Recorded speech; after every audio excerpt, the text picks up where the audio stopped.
I've been in college for a very, very long time. I've either been a college student myself or in grad school or teaching college as a professor for what is now the majority of my life. And the reality is I've seen some students just really crush it and some students that really flounder. So let's talk about how you can be successful in your college experience. For college, you're spending a lot of money, a lot of time, putting in a lot of hard work, right? How many of us have lost whole nights of sleep along the way in our college experience? And so we really do want to do this well. This video is for you if you're just about to start college or if you've been in it for a while. It's time to make a plan. College is a blast, but it is filled with challenges along the way. I mean, you've kind of signed on for this, right? You're paying a lot of money for people to give you assignments, give you exams, have you write papers, and you throw that in the mix of a whole big group of people, and those are the challenges of your college experience. But don't hear that as a bad thing.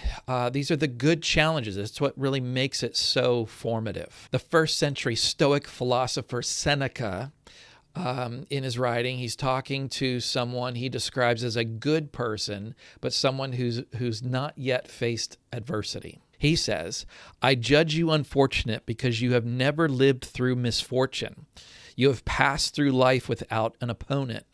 No one can ever know what you are capable of, not even you." We got to do the hard things in life. I mean, that's just how we learn and grow. And I think in a word, that is college. But here's the deal. You got to know how to face those challenges. So here are my 5 best tips for doing college well. Tip number 1 is to figure out your why. What is the reason for you to go to college? Let me give you some bad reasons first. I think you shouldn't go to college just to have fun. There are far less expensive ways to have fun.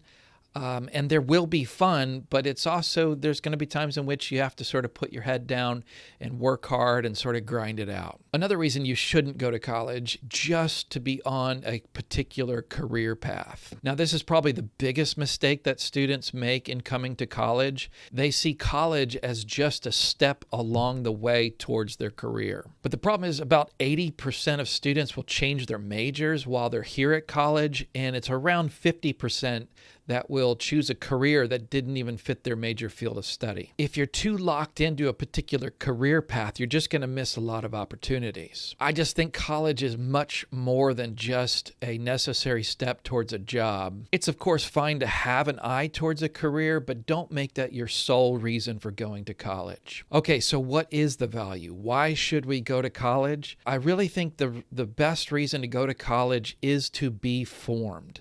It is to grow and to learn. And the way I like to say it, it's to become more virtuous. That word virtue might not be one that's familiar to you. It's kind of an ancient term of art in some ways. I think the best word association for the term virtue is the word excellence. So in a way, you're coming to college to become a more excellent person. You're becoming more virtuous in terms of your knowledge, in terms of your competence, your responsibility, your maturity, your work ethic.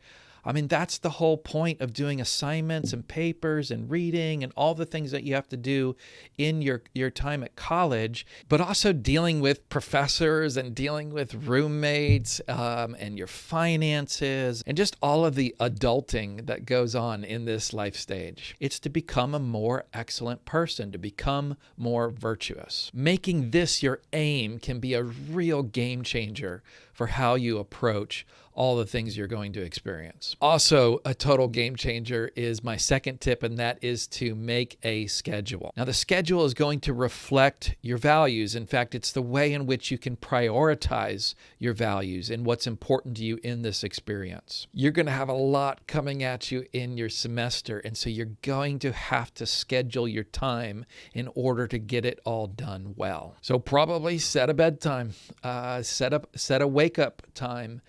Make sure you get your sleep. In fact, that's a really important tip as well.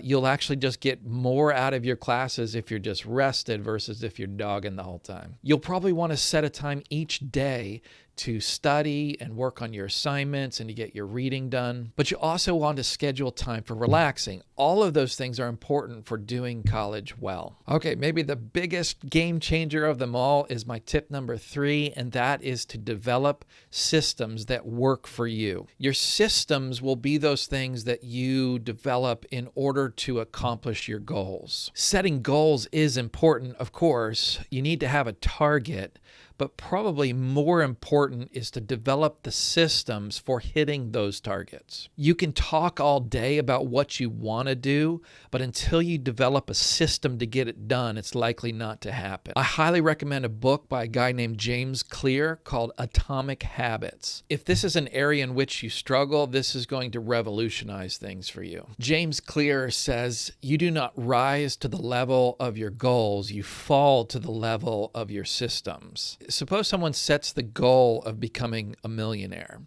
That goal is not going to put even $1 in your wallet until you've developed a system to start making a lot of money. So everyone that has set goals, maybe at the new year, and they last for like a day or two at best, the problem is always that we haven't, in those cases, developed a system in order to accomplish those goals. And that's such a good word for college.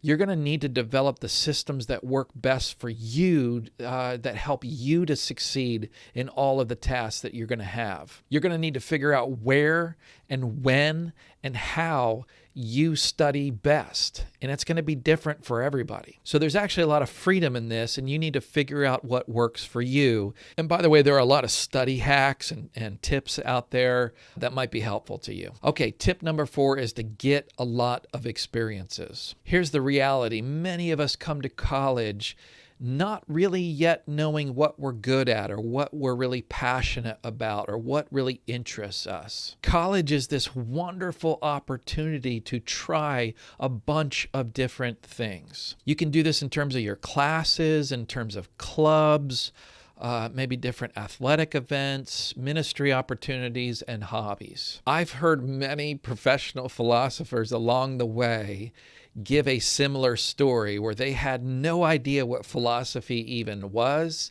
but they sort of stumbled their way into their first philosophy class, but they had a great professor and had a great experience. I'm sure that's the story of many different people in many different areas. All right, so get out of your comfort zone. Try a bunch of things. You're not going to be good at many of them. You're not going to enjoy many of them, but that's okay. That's kind of what it's all about. All right, and my final tip is to find your people, find your community.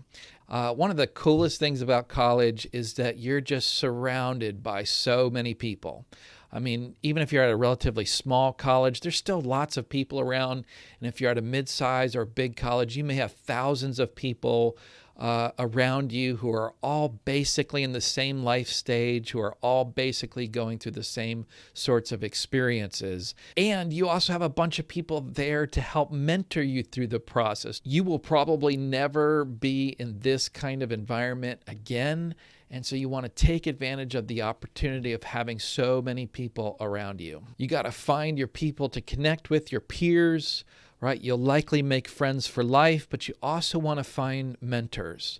I think the most obvious, example of a mentor would be your professors, but there's also other sort of upperclassmen or upperclass women, or however it goes, as well as staff folks who are there to help guide you through the process. You're going to have a lot of on-campus events, but I think it's also important to get off campus from time to time. So look for volunteer opportunities or internships, or maybe it's off-campus employment.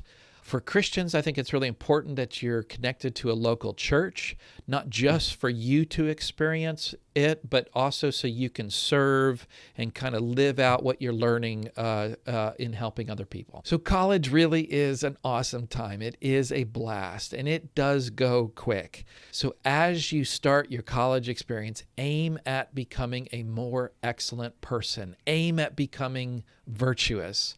right? Prioritize these things with your schedule. Make sure you get the important things done. You got to develop systems that work for you and that you can sort of optimize for the best results. Get a lot of different kinds of experiences and make sure you find community. Make sure you find your people. With this, I think you're going to be really, really successful.